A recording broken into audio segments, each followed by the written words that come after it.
Hello and welcome to our London History Podcast, where we share our love of London, its people, places and history in 20-minute espresso shot episodes served with a dash of personality. I am Hazel Baker, London tour guide and CEO of London Guided Walks, providing private tours, treasure hunts and live London quizzes to Londoners and visitors alike. To accompany this podcast, we also have hundreds of London history-related blog posts for you to enjoy absolutely free.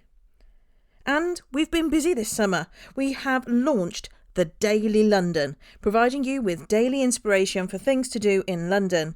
You can listen on iTunes, Spotify, or even add it to your Alexa flash briefings. And also you can check our website londonguidedwalks.co.uk/flash. Big news, our September sale is now on. You can get 20% off any private tour if you book online with us all the way up until the end of September. The date of the tour doesn't need to be in September, you just need to make the booking in September and use promo code SUMMER2020 to benefit from this amazing deal. Joining me in the studio today is City of London tour guide Ian McDiarmid. Hello. Hi there. Thanks for joining us today. It's the perfect timing, kicking off the second lot of episodes for the podcast. And it's September, which means the Great Fire of London. And you do a Great Fire of London talk, so you're the perfect tour guide to throw a few questions that our followers have thrown to me. And I'm just passing the bat over to you. So I might not be so lenient with my questions this time. Okay, fair enough. All right, so the first question that we have is, how did the Great Fire of London start?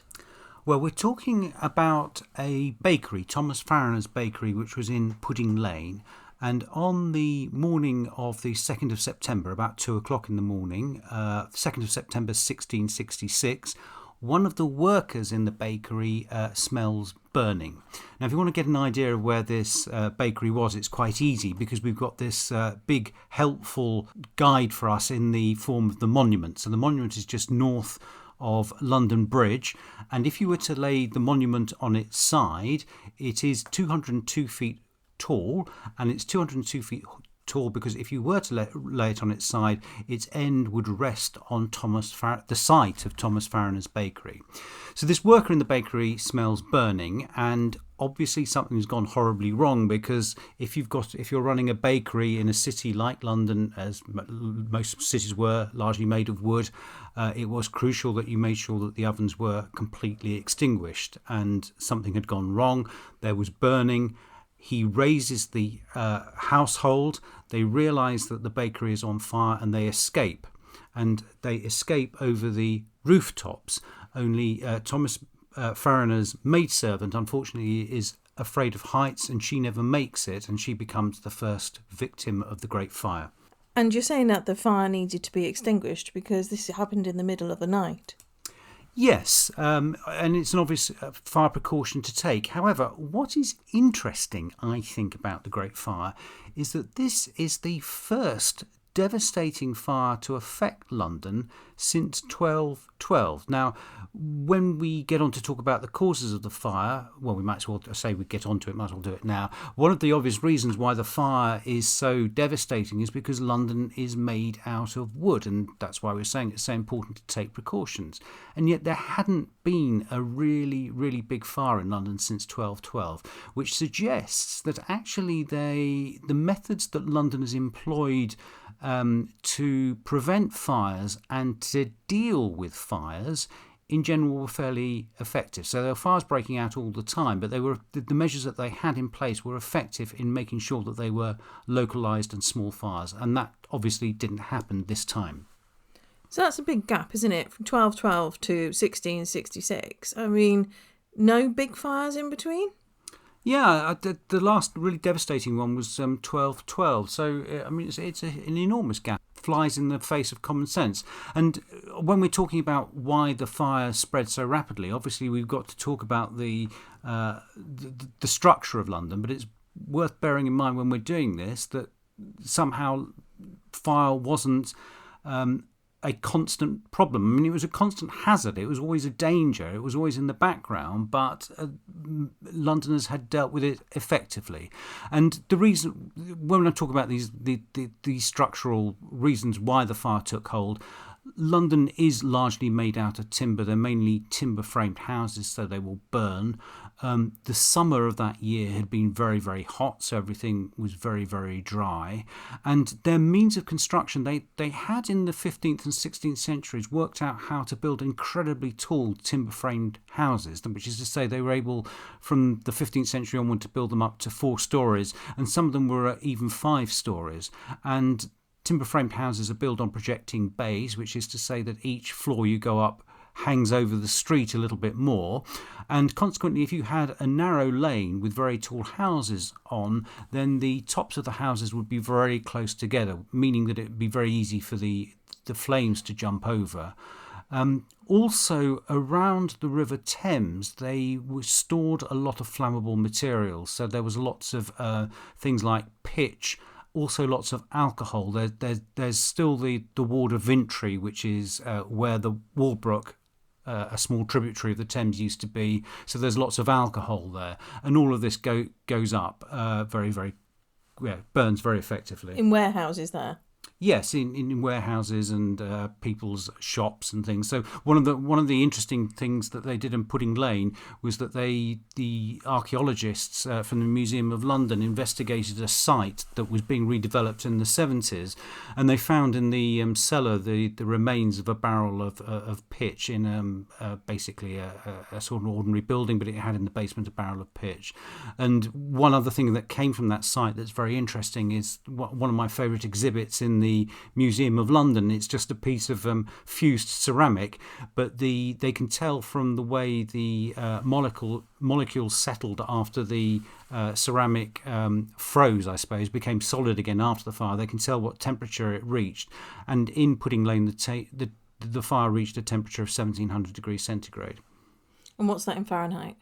I'd have to do the calculation. 3,000. Oh, very good.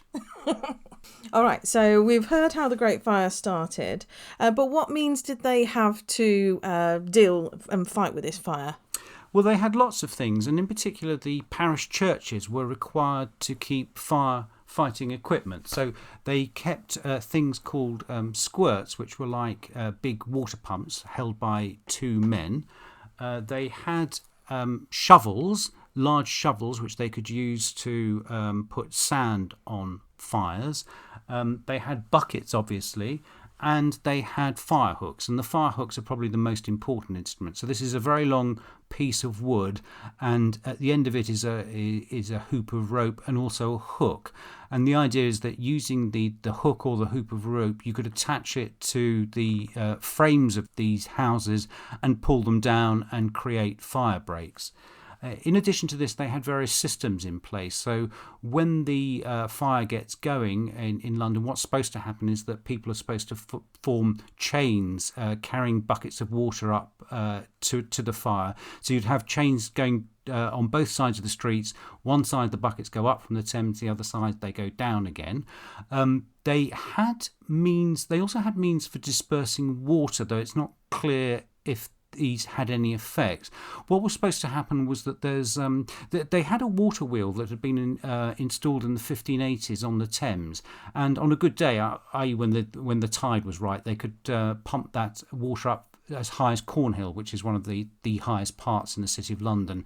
And if there was a fire, householders were supposed to turn the taps on and let the water run, and it would just run down the hill and help put out a fire. And also in the early 17th century, there was the New River Company. And Hazel, you used to do a very interesting walk on the New River. Is that one you can still offer to people? I still do it. Oh, yeah. Okay, good. I enjoyed doing that one. So householders were getting water from the New River Company, which brought in water from Hertfordshire, via pipes, and again they were supposed to open the taps and let the water out. I'm not quite sure what happened to the New River water and whether people actually did that during the fire. I haven't come across any reference to it, so it may well be in the chaos that they didn't. The water wheel, unfortunately, was very quickly consumed by fire, so that would have been no good at all. And then they also had various kind of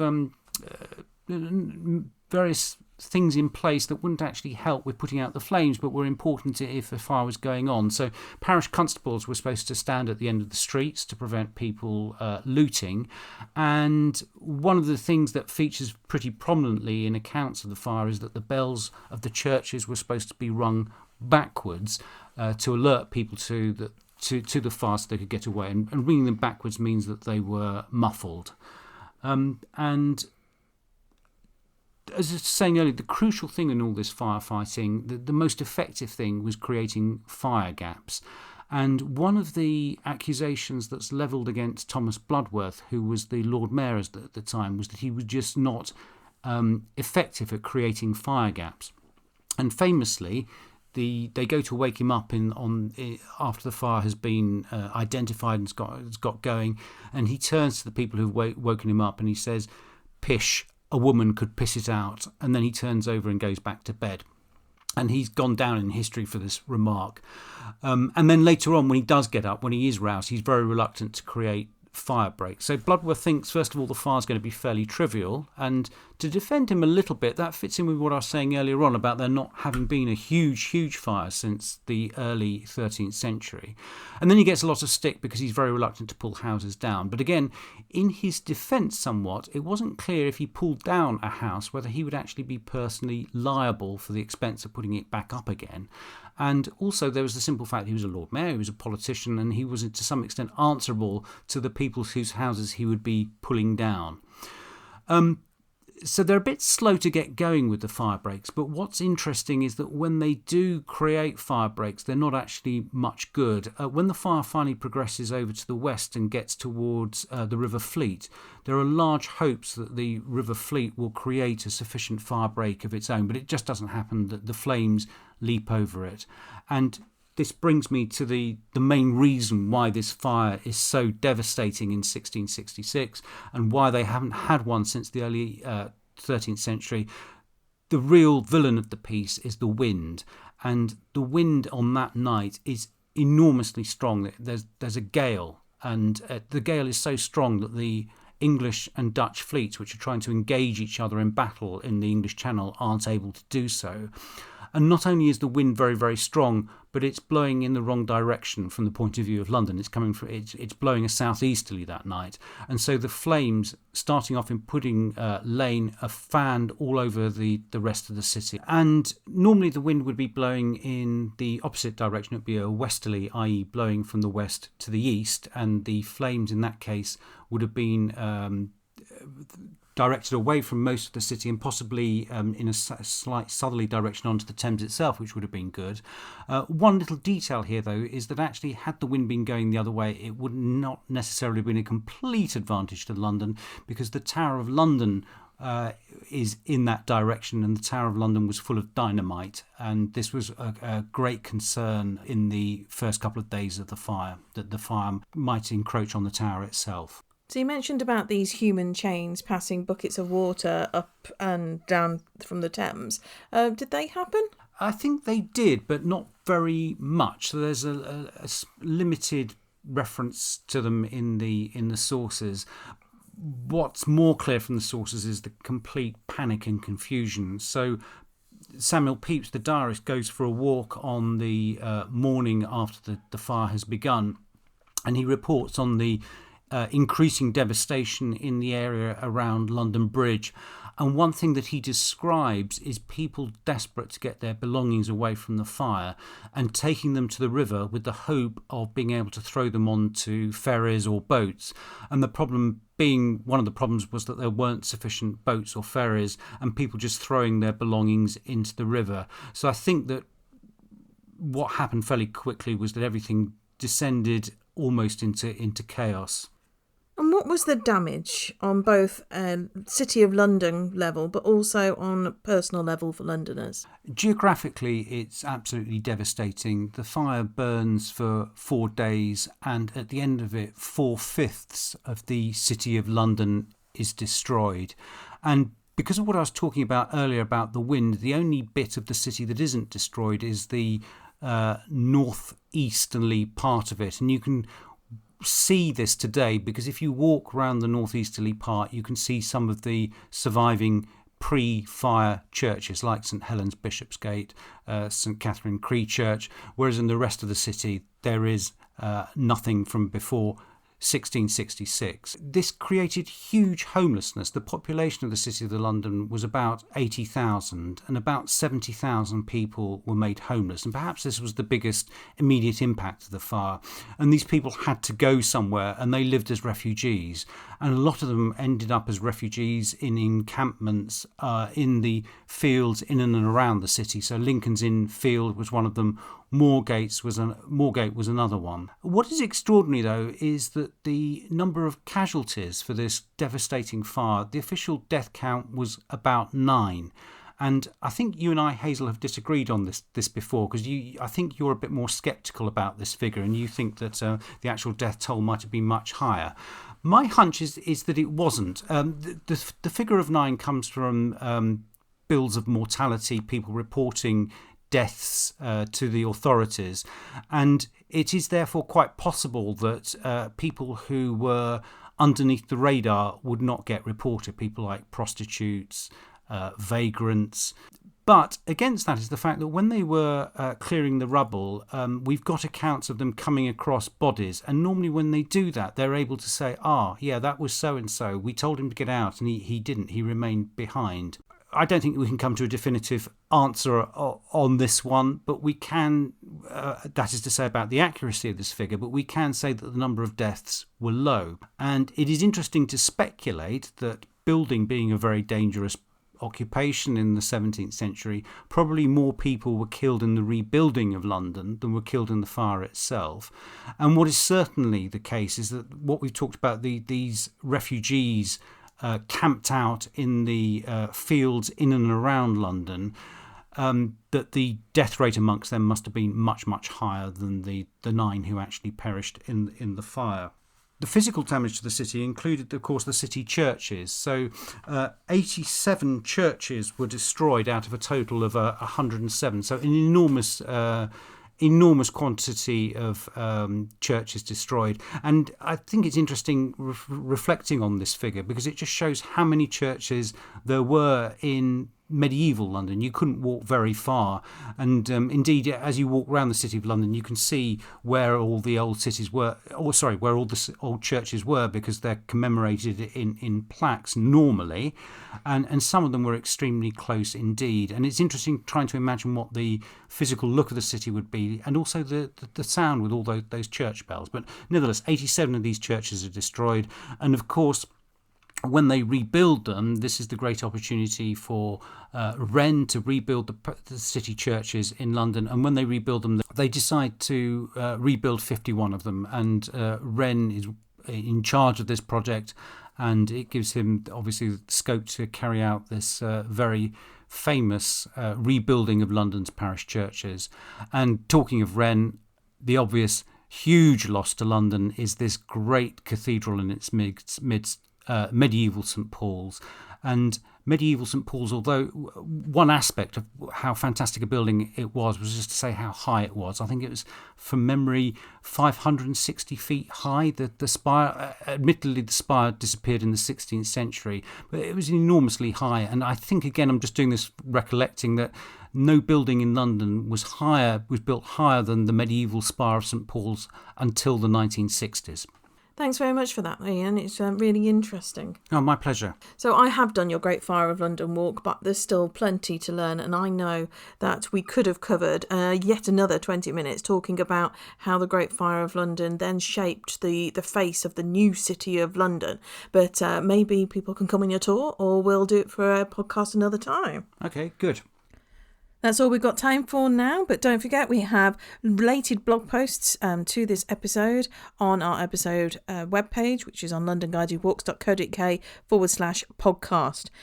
Check out our Daily London, giving you daily inspiration for things to do in London for Londoners and visitors alike, and also Summer 2020, our summer promotion for private tours, 20% off, is now live. Hope to see you soon.